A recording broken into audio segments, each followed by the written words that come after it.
Ok, muchachos, muy buenos días con todos. Vamos a iniciar la sesión de hoy, la cual es la continuación de nuestra unidad 2, temas de escasez, ¿ya? Miren, la clase pasada habíamos comentado acerca de los factores o digamos que inciden en el optimismo por parte de los economistas con respecto a la escasez de recursos naturales no renovables, ¿ya? Lo que vamos a ver ahora es analizar inicialmente la relación de precio con reservas. Recuerden que bajo un contexto de competencia perfecta, los precios deberían reflejar escasez. Un precio más alto indicaría que el bien es más valorado en la sociedad y eso significa de que es más escaso. Ok, entonces debería existir una relación entre escasez y su precio, una relación directa, ¿no? Mayor escasez, mayor precio. Miren el caso del petróleo con respecto a las reservas mundiales. Estas se han incrementado sistemáticamente a lo largo del tiempo, o sea, en el acumulado, ¿verdad? Entonces, la tendencia es creciente, lo cual sugeriría que cada vez el petróleo es más abundante y en consecuencia su precio debería ser cada vez menor, ¿verdad? Si es que respondiese a, a esa lógica de la competencia perfecta. Nada más falso, miren. A lo largo y eso que acá estamos hasta 2014, acá el petróleo va hasta el 2021, ¿ya? Pero miren, ahí al 2014 sigue aumentando, ¿no? Miren, sigue aumentando. Entonces, miren, hasta inicios de los años 70, yo he visto otros gráficos, ¿ya? Hasta inicios de los años 70, o sea, en los 60, 50, por ahí, la, digamos, los precios del petróleo eran más o menos se movían en una franja muy, pero muy pequeña, ¿ya? Entonces uno podría sospechar que eran ligeramente decrecientes o ligeramente crecientes o constantes dependiendo de el deflactor o cómo los convertimos a reales, a constantes, ¿ya? Sin embargo, a partir del embargo de petróleo de los árabes de inicios de los 70, a partir de ahí ya todo cambió. Entonces, miren, a partir de los inicios de los 70, los precios se elevan en dólares constantes, ahí está, se elevan y luego caen están debido a la revolución iraní de inicios, de fines de los 70, otra vez vuelve a subir justamente por la guerra Irán-Irak. ¿Ok? Luego pasa eso y a inicios de los 80 hasta mediados tenemos decae el precio, ¿ok? Y otra vez en este caso inicio de los 90 por la guerra de Estados Unidos con Kuwait, ¿no? La guerra del Golfo, la crisis asiática, los ataques del 11 de septiembre de hace pues 2002 creo, ¿no? 2001, 2002, no recuerdo. Incluso, miren, los precios subieron por la huelga de trabajadores de PDVSA en Venezuela. Claro, porque en Venezuela o sea, la producción es súper fuerte, era súper fuerte. Entonces, un problema en ellos repercutía en el mercado mundial. Y aquí ven temas, pues, del colapso financiero, ¿no? O sea, miren cómo aumenta todo esto. Entonces, eh, ahí nos damos cuenta, pues, de que en realidad el precio del petróleo crudo no ha tenido una relación con las reservas, sino más bien con eventos externos, ¿ya? Con una serie de eventos externos, o podemos llamarle un cambio en el ceteris paribus, un cambio frecuente en el ceteris paribus. Responde a guerras, colapsos, problemas financieros, huelgas, cualquier cosa menos a la escasez física del petróleo. Entonces, el precio del petróleo ha dependido a cualquier, ha ha sido dependiente de cualquier cosa menos el stock de petróleo. Entonces, no podemos afirmar de que un mayor stock, una mayor escasez significa un menor precio, o en todo caso, no podemos afirmar que el precio está o sea, es un reflejo de la escasez. Y esto lo vamos a retomar más adelante, cuando veamos cuáles son los indicadores ideales. Nuestra sospecha, o en realidad la justificación de esto, es que el, el mercado del petróleo crudo no es un mercado de competencia perfecta, más bien es un oligopolio. ¿Ya? Y si es así, entonces no tiene por qué haber esa relación entre precio y escasez. ¿Ok? Realmente, este mercado se aleja muchísimo de competencia perfecta y eso explica por qué no hay esa relación. ¿Ya? Si este mercado tendería a competencia perfecta, podríamos pensar de que hay una relación entre precio y escasez. Pero como veremos más adelante, aún en una situación que tienda a competencia perfecta, aún así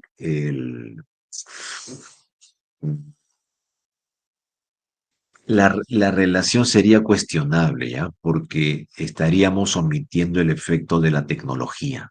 La tecnología abarata costos y los abarata tanto que aun cuando el recurso esté escaseando, los costos de encontrarlo puede ser tan barato que eso, eh, digamos, que puede estar neutralizando, ¿no? El efecto de la escasez.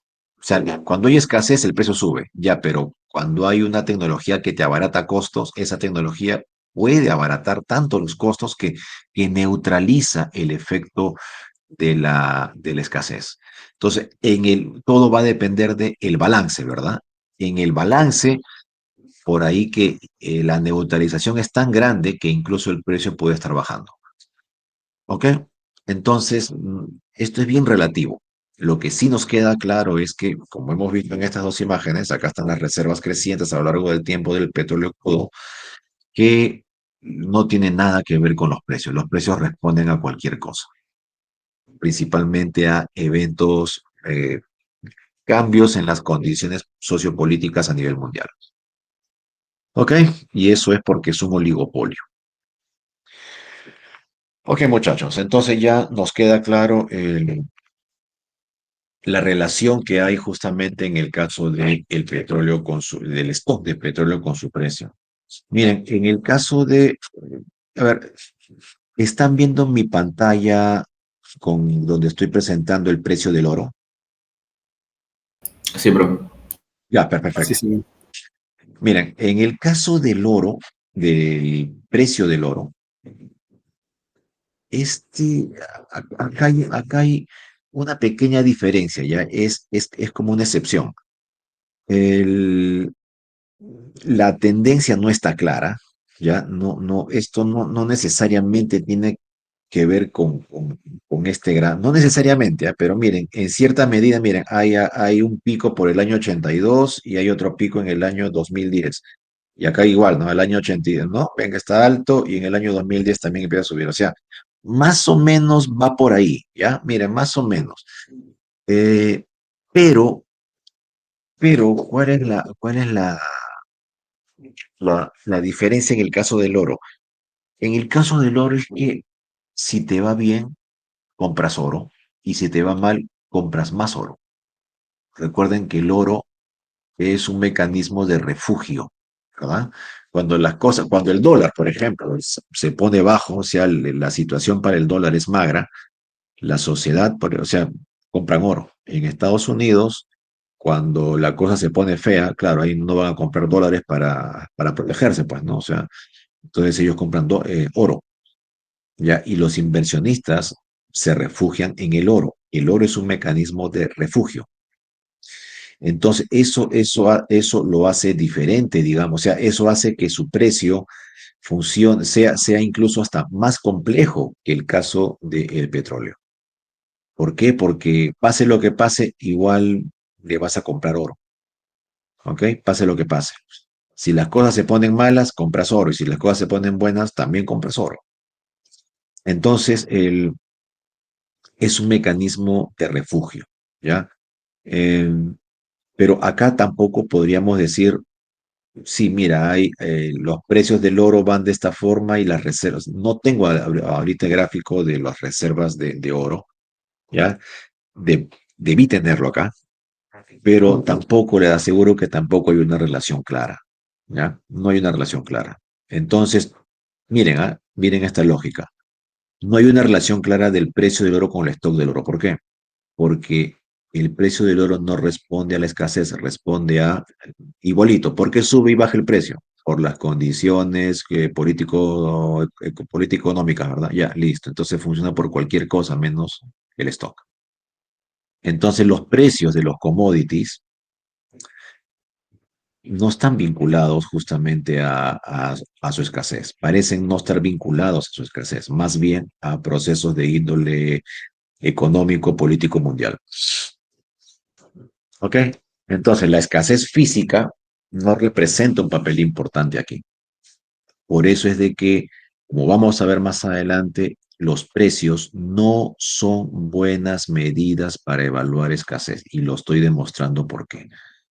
Porque corresponde a mercados de commodities, porque responde a procesos, eventos mundial, etcétera, etcétera. ¿Ya? Entonces, ahí nos vamos dando cuenta que no es sencillo, digamos, asociar el precio a la escasez y mucho menos predecir precios. Si estuviésemos en capacidad de predecir el precio de los commodities, seríamos multimillonarios. ¿Ok? Entonces se han hecho estudios para predecir, para ver los factores. No llega muy lejos. ¿Ya? No llega muy lejos. No se puede predecir muchas cosas, porque el precio responde a muchas cosas y son cosas totalmente aleatorias. Dependen de situaciones mundiales, depende de lo que se le ocurrió a uno, depende de lo que le respondió, depende del pánico ante o sea, cosas que no se pueden modelar. Entonces, hagan el modelo que hagan lo que quieran, pero hasta ahora no lo han logrado. Así de simple. ¿Ok? Hasta ahora no lo han logrado. No han logrado predecir eso. Ni siquiera en el corto plazo se pueden predecir, porque puede pasar cualquier cosa. ¿Ok? A ver, vamos a ver ahora qué cosa hace que eh, se mitigue la escasez. Ojo, no es que se aísle la escasez, o sea, no es que no haya escasez, no, la escasez va a haber. Lo que podemos hacer es algunas situaciones con las cuales minimizamos esa escasez, ¿ok? Mitigar es hacerle frente y no necesariamente ganarle, ¿ok? Uno es las exploraciones y descubrimientos. ¿A qué se refiere eso? En la medida que la sociedad incurra o destine mayores recursos a tareas de exploración, o sea, y descubrimiento, o sea, vamos a ver si en tal zona hay más petróleo, ¿verdad? Vamos a gastar más en eso, entonces podemos encontrar más petróleo. Y si encontramos más petróleo, entonces estamos adicionando una cantidad al stock. Y si el stock aumenta, entonces el recurso va a durar más. Y si el recurso natural dura más, entonces estamos retardando la escasez, ¿verdad? La estamos retrasando. Y si es así, la estamos enfrentando de alguna manera. ¿Ok? Entonces, como vamos a ver más adelante, eso puede medirse a través del costo marginal de descubrimiento. ¿Qué significa esto? Que el, en teoría, ¿no? Si cada vez me cuesta más en descubrir o encontrar algo, significa que cada vez está más lejos, y si está más lejos quiere decir de que es más escaso. Entonces, una tendencia creciente del costo marginal de descubrimiento quiere decir de que cada vez me es más costoso encontrarlo y es más difícil, y si es más costoso es porque cada vez queda menos. Claro, basado en el supuesto de que nosotros eh, extraemos inicialmente aquellos recursos que estén a nuestra disposición, ¿verdad? O sea, que sean más baratos. La lógica es esa, ¿no? Primero vamos a utilizar los recursos que nos sean más baratos de extraerlos, y luego extraeremos aquellos recursos que nos sean más caros de hacerlo, hasta el punto en que ya no sea rentable, ¿verdad? Entonces, al inicio vamos a tratar de ganar lo máximo, vamos a apelar a los recursos de forma tal que ganemos lo máximo que se pueda. Luego apelaremos a los recursos con lo que ganaremos marginalmente, y cuando ya no sea posible ganar más, listo, nos detendremos ahí. Entonces, la lógica aquí es que el costo marginal de descubrimiento creciente, o sea, una tendencia creciente de este costo, sugiere que cada vez es más costoso encontrar, y eso significa que tengo que profundizar más en los cerros, en el subsuelo, en donde sea, para encontrarlo, lo cual significa de que el recurso se está haciendo más escaso. ¿Ok? ¿Esto funciona? Claro que funciona. Claro que funciona. La exploración y descubrimientos, claro que funciona. El, por ejemplo, ustedes deben haber escuchado ahora, ¿no? Que han encontrado, digamos, hay la noticia que al parecer, y voy a resaltar por qué coloco entre comillas, al parecer, han encontrado yacimientos enormes de petróleo frente a las costas de Lambayeque y La Libertad. Han hecho un trabajo preliminar, y la información que ha llegado es de que las reservas son enormes de petróleo. Entonces van a meterle más dinero para, luego de una fase preliminar, viene la segunda fase, ¿no? La segunda fase, hasta donde yo entiendo de este tema, que es muy poco, es que ya, basado en cierta evidencia que indica que hay algo ahí, algo grande ahí, listo, la segunda fase vamos a volver a revisar, pero de una forma más minuciosa. ¿Eso qué significa? Que vamos a hacer una exploración más fina, y vamos a determinar cuánto hay.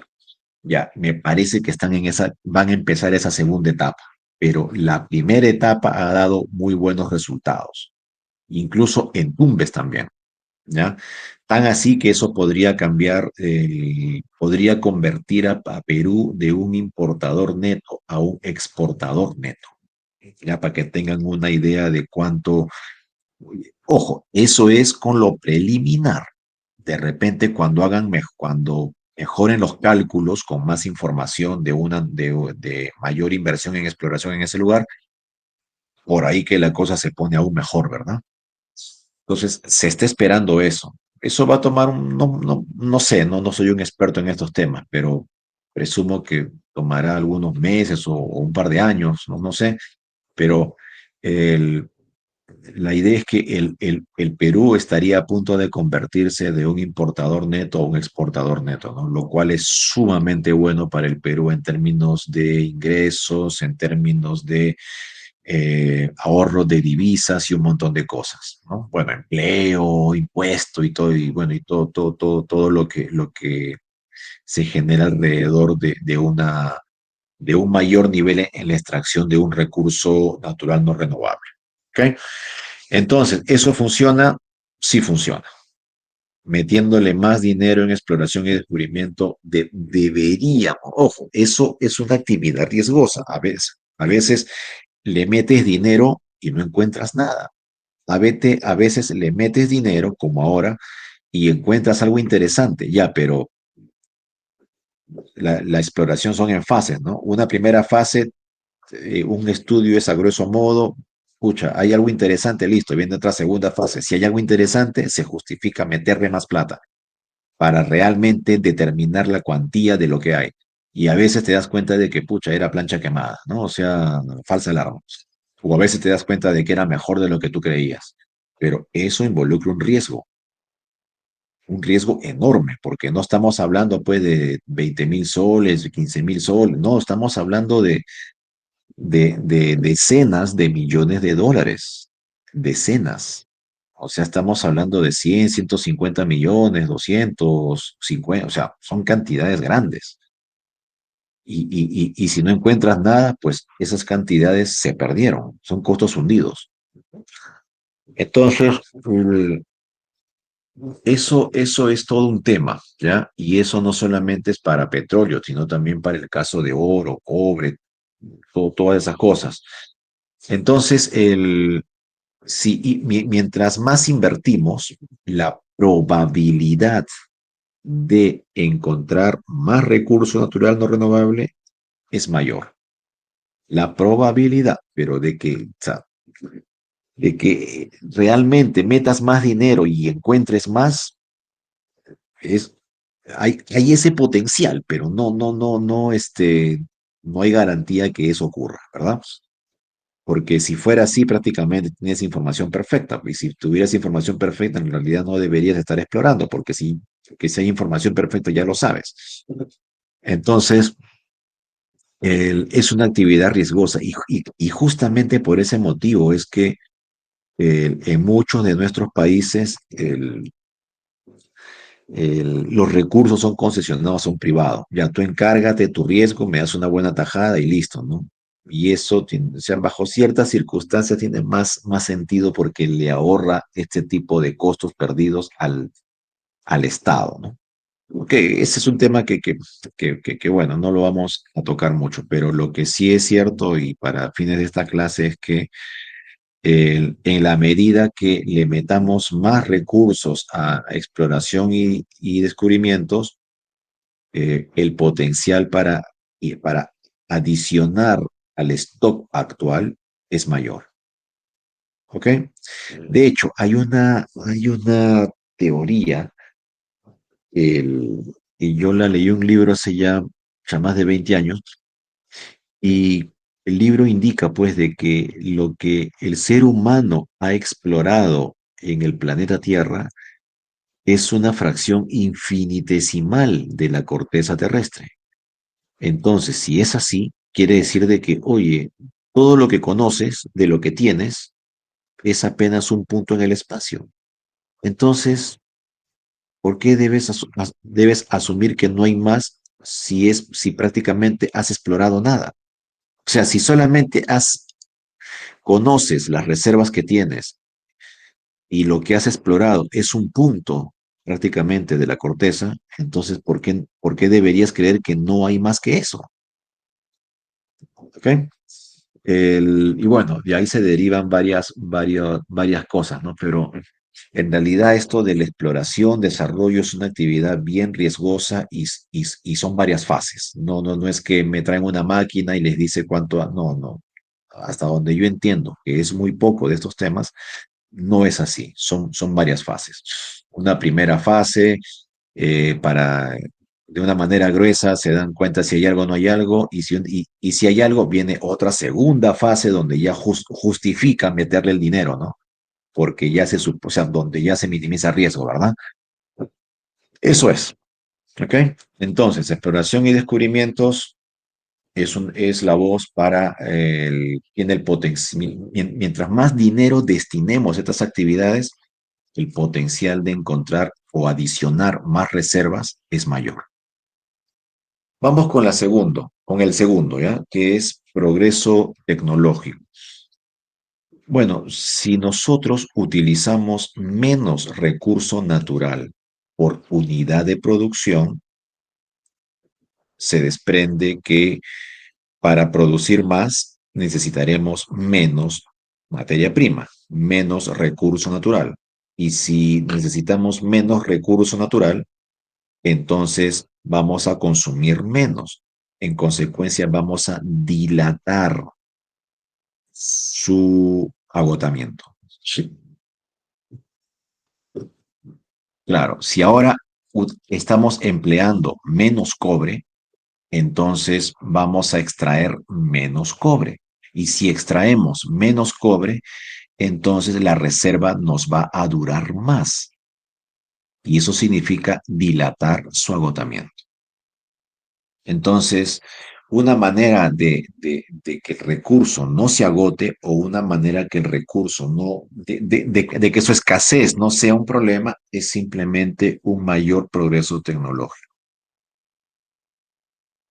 el cual permita producir más de un bien con menos de un insumo. Eso, eso, creo que eso se comprende bastante bien. Y el otro punto es el tema de sustitución.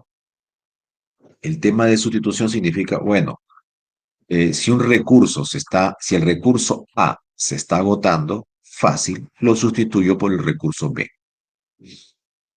¿Por qué? Porque el B es más abundante o el B es más barato. De esa manera, el recurso A deja de agotarse. Llega un punto en que ni siquiera, o sea, ni el A ni el B se agotan. El A, cuando empieza a escasear, va a lanzar señal al mercado mediante el precio, ¿verdad? Cuando empiece a agotarse, eventualmente, ya hemos visto que en algunos casos no hay esa relación, pero si la hubiera, ¿ya? Si las reservas empiezan a caerse, entonces el mercado daría una señal, debería dar una señal. Y ante esa señal, otros agentes van a intentar llenar ese vacío mediante otro producto, porque eso lo va a hacer ganar. Entonces, mientras eso sea rentable, va a ocurrir. Eso fue rentable o sea, se pensaba justamente que cuando lo que les comenté en clase, ¿no? De que el petróleo en el año 2011, 12 por ahí, llegó a niveles excepcionales. Pasó la barrera de los $100 el barril. Y eso motivó al resurgimiento de las energías renovables, las cuales siempre han sido caras. Pero como el precio del petróleo estaba tan alto, entonces el precio de las energías renovables ya no era alto, por el contrario, ya era más o menos competitivo. Y eso reanimó ese mercado, le volvieron a meter plata, volvió el interés y bueno, entonces todo el mundo dijo, tranquilos, en el corto, mediano plazo, estas energías renovables van a sustituir al petróleo, ¿no? Eso no ocurrió, ya les comenté por qué. Y en realidad, pues, ese precio alto del petróleo observado en aquel tiempo no se correspondía con un tema de escasez, sino más bien con una exacerbada demanda por parte de China. O sea, China en aquel momento estaba creciendo como loco, estaba construyendo, desarrollando, preparándose para no se sabe qué cosa ya, y eso hizo y empezó a demandar cualquier cantidad de materia prima, incluyendo petróleo. Por eso en aquel momento subió el precio del cobre, del oro, el petróleo, o sea, todo, todo. Y eso, escucha, benefició a América Latina enormemente. Perú sobre todo. Llegamos a crecer hasta el 10% anual. ¿Ok? Entonces, eso hizo que los precios se dispararan. Entonces, nuevamente, no es que el petróleo haya estado escaseando, simplemente que los agentes del oligopolio notaron que China estaba como loca comprando petróleo y listo, empezaron a subir el precio. ¿Por qué? Porque encontraron de que había dinero para pagar un mayor precio. Y listo. Recuerden que es oligopolio. Y así funcionó hasta que, bueno, todo lo que sube cae. China se recalentó, China empezó a darse cuenta que ya tanta construcción, empezó a darse cuenta que tenía eh, mucha infraestructura ociosa, o sea, muchas cosas que estaba construyendo, como que se empezó a dar cuenta que ya le estaban sobrando y decidió parar con eso y eso significó eh, que toda esa velocidad a la cual se estaba desarrollando, se estaba produciendo en nuestros países, de un momento a otro se reduzca dramáticamente. ¿ok? O sea, pararon en seco esa carrera en la que estábamos inmersos. Y eso significó pues que ese gran crecimiento y proyecciones del Perú que se preveía tendría listo en seco, volvimos a la realidad, ¿ya? Eso, eso. Entonces, estos tres factores, ¿ya? El mayor inversión en exploración y descubrimiento, el producir utilizar menos recurso natural o materia prima o insumo por unidad de producción debido a tecnología. Y además, si un recurso natural A está escaseando, fácil lo reemplazamos por un recurso natural B. Obviamente, para que esto ocurra, B debe tener, debe ser más rentable, ¿verdad? Y claro, si A empieza a escasear, por ahí que el problema con A es que su precio empieza a aumentar y eso motiva a que al ingreso de otros productos al mercado. Y listo. Y de esa manera la gente, la sociedad deja A, deja de consumir A. Por lo tanto, A nunca se acaba. Se quedó ahí nomás, latente. ¿Ok? Entonces, que un recurso natural, renovable, no renovable, se agote, como que es un escenario bastante pesimista, ¿no? Porque antes que se agote, o sea, en el primer momento que lance una señal de alerta al mercado, el mismo mercado inmediatamente lanza una opción para eso. ¿Ok? Eso es. Hasta ahí, muchachos. Dudas, consultas,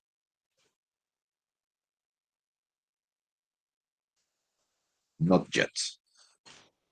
Ok. Ahora vamos a comentar acerca de acerca del indicador ideal de escasez, ¿ya? Miren, el indicador ideal de escasez debe contemplar tres criterios. El primero, debe ser capaz de predecir la escasez. O sea, en tantos años se va a acabar. ¿Ok? Básico. Ya, hay un indicador ya. Este indicador dice de que el recurso me va a durar 3 años y medio, 20 años, ya. Y listo. O sea, yo necesito eso. El segundo punto es comparable. Ya, yo necesito que me digas que el cobre es más escaso que el oro. ¿Es posible eso? Idealmente debemos comparar. Quiero saber, o sea, se supone que en economía el tema de la relatividad es muy importante, ¿verdad? O sea, siempre necesitamos, lo absoluto muchas veces no nos dice nada. Lo que nos interesa es, estamos interesados en cambios, en comparaciones, ¿verdad? Entonces queremos ver qué recurso es más escaso que otro. Incluso para evaluar sustitución, ¿verdad? Necesitamos ver cuál es más escaso que otro. No vamos a sustituir un recurso por uno más escaso, ¿no? ¿Me entiendes? Y lo otro es que sea computable. Computable significa que tengamos la capacidad de construir el indicador. O sea, muchos indicadores teóricos son espectaculares, pero no tenemos la información para calcularlos. Ya, entonces computabilidad significa la facilidad para su cálculo. De nada vale que tengamos un indicador alucinante que cumpla el primero y el segundo, pero que a la hora de la hora no tengamos la información para evaluarlo. Un clásico en los modelos de economía, ¿verdad? Ya eso.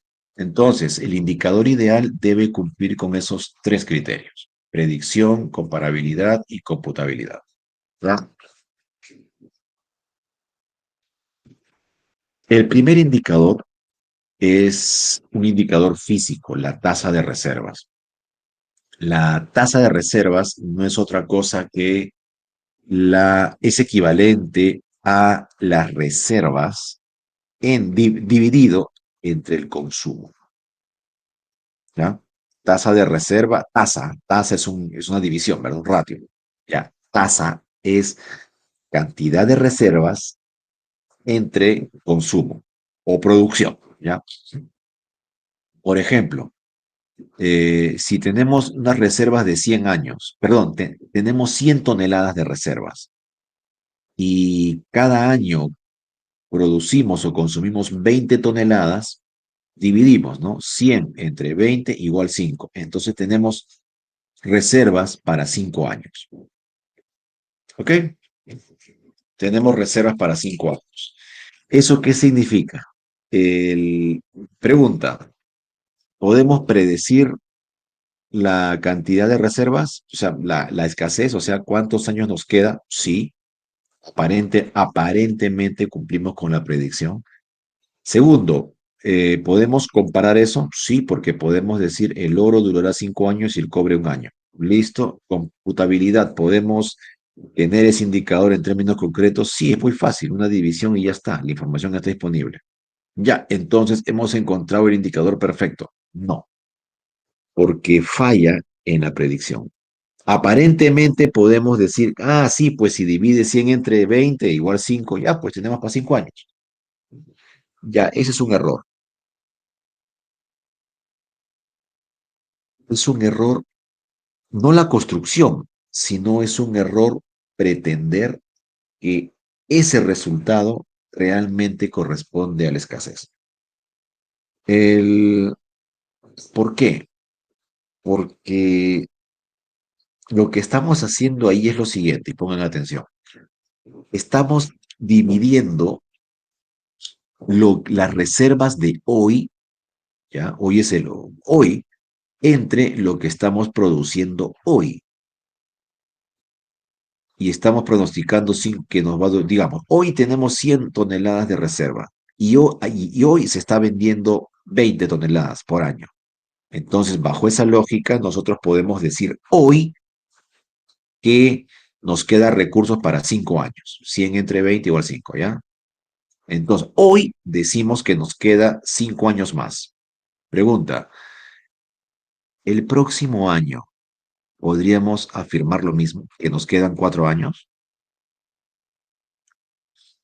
¿En 2 años podremos decir que nos quedan 3 años? Obviamente no. El próximo año, el discurso del próximo año va a depender de las reservas que tengamos el próximo año y de la producción que estemos generando el próximo año. ¿Ya? ¿Qué les doy a entender con esto? De que de repente el próximo año se descubren nuevos yacimientos.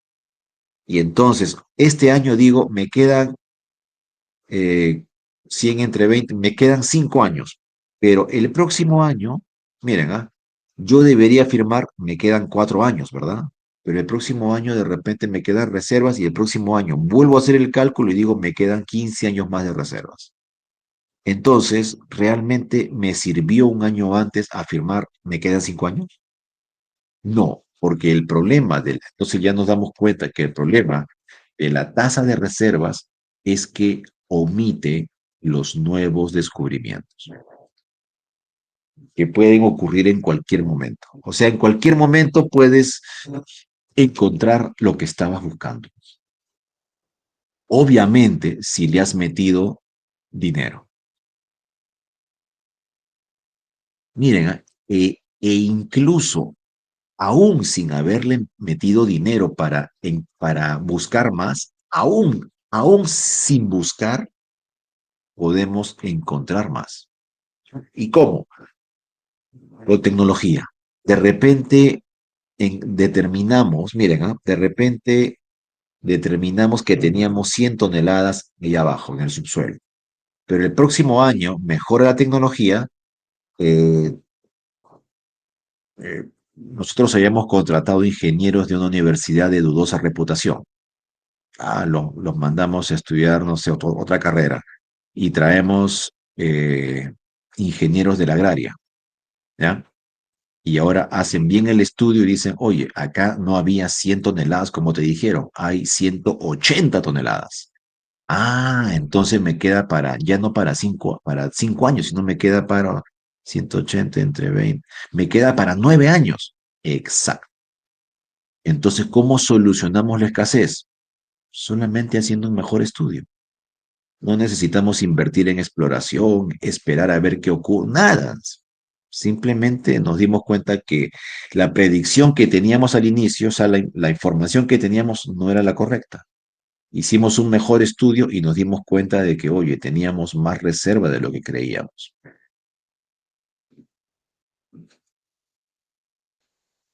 Eso se llama revalidaciones, ¿ya? Se llama revalidaciones. Revalidaciones, extensiones, eso, ¿ya? Entonces, a veces, miren, aún sin hacer nada, puedes incrementar tus reservas o tu stock de capital natural. Y eso también reduce la escasez. Miren, aún sin invertir un cobre, no quisieron invertir sin hacer nada, hicieron un mejor estudio para cerciorarse lo que tienen en el subsuelo y encontraron que tenían más. Ya no tienen 100, sino en realidad se dieron cuenta que tenían 180. Listo, bingo. ¿Ok? A ver, no sé, no, tendríamos que tener un geólogo, ¿ya? Un especialista que trabaje en esta área para que nos comente eh, qué es lo que suele ocurrir en la mayor parte de los casos, ¿no? Si es que la mayor parte de los descubrimientos en Perú provienen de una mayor exploración o provienen de una revalidación, o sea, de un nuevo estudio con mejor tecnología para que nos afine lo que tenemos, ¿no? Ya, o sea, eso es lo que no me queda claro. No soy geólogo ni he profundizado en esos aspectos, pero presumiría que la mayor parte de los descubrimientos deberían, no sé, en mi hipótesis, ¿no? Provienen de una mayor inversión en exploración y desarrollo. Yo apostaría por eso, ¿ya? Entonces, la tasa de reservas cumple con la computabilidad, sí, es fácil de calcular. Cumple con la comparabilidad, sí, porque me permite decir el oro tiene para 5 años y el cobre para 20. Por lo tanto, el oro es más escaso que el cobre. Listo. ¿Cumple con la predicción? No. ¿Por qué? Porque predice el futuro en base a lo de hoy, pero el futuro va cambiando. O sea, es posible que en el futuro encuentres más reservas. Entonces, esto ya debería ser un enfoque adaptativo, ¿verdad? Ya, ese es el problema. Y ese justamente fue el problema del Club de Roma. ¿Se acuerdan que les comenté que en los años 70 hubo un estudio casi apocalíptico que dijo, para el año 2000 la situación va a estar complicada porque no van a quedar reservas, así, así? Ya, ese estudio predijo el futuro en función a tasa de reservas. O sea, predijo lo que iba a ocurrir 30 años después en base a las reservas que tenían 30 años antes. O sea, pensaron que no se iba a encontrar más.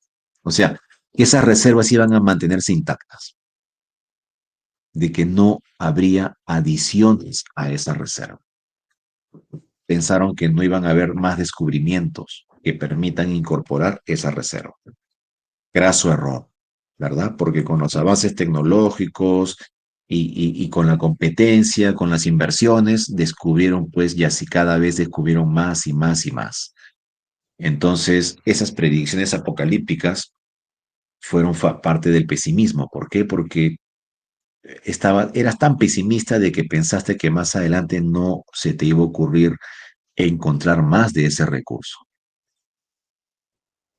¿Ok? Es como cuando ustedes dicen, oh, yo no podré comprarme un auto porque estoy ganando ahorita sueldo mínimo y no voy a poder, estoy fregado. Error, porque estás pensando que siempre vas a estar con tu sueldo mínimo. Estás pensando que siempre vas a estar trabajando en ese lugar. Ahora, claro, eso va a ocurrir en la medida que tú no te esfuerces, ¿verdad? ¿Correcto? Si no te esfuerzas en salir, te vas a quedar igual, ¿no?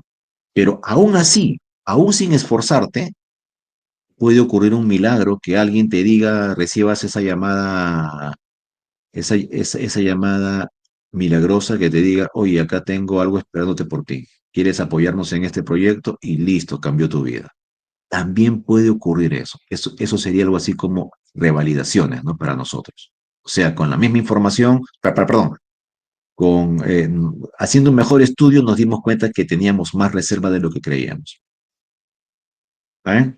Entonces, predecir hoy que el futuro va a ser magro para ustedes, eso no tiene ningún sentido, porque están asumiendo que conforme pasen los años, ustedes no van a hacer absolutamente nada por mejorar. Si esa es su vocación, bueno, seguirán jodidos, pero si ustedes piensan mejorar, cambiar, entonces no deben asumir que el futuro siempre va a ser tan malo como lo es hoy. Va a cambiar en la medida que ustedes cambien eso. Ya parezco coaching. Eh, ya, eso es muchachos. Hasta ahí cómo vamos.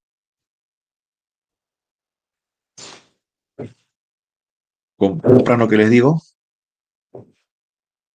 ¿Están ahí? Sí, profe, todo claro. Ya, perfecto. El, miren, el día, el día lunes y martes he sido invitado por una universidad de provincia para dar una conferencia, ya en su semana de investigación. Y yo debo estar regresando el miércoles. Entonces, nosotros vamos a tener clase el jueves. ¿Ya? En otras palabras, la próxima semana, lunes y martes, no hay clase y la próxima semana solo tendremos clase el jueves. El jueves terminamos con la sección 2, de manera de que ya el próximo lunes, o sea, el lunes 15, va a ser la dirigida y el 16 la calificada. ¿Ok? Eso, se retrasa una semana todo. No hay problema con los calendarios porque el calendario, todos mis cursos tienen un calendario holgado. Ya está. El, eso es, ¿ya? A los alumnos de economía ambiental ya también les dije que con ellos la próxima semana no hay clase porque la clase con ellos es lunes, martes y miércoles. Yo el miércoles estoy de vuelta en Lima. Estoy regresando a Lima. Ya está. Hasta ahí, muchachos. ¿Dudas, consultas? Profesor, Todo bien, profe. Sí. profesor,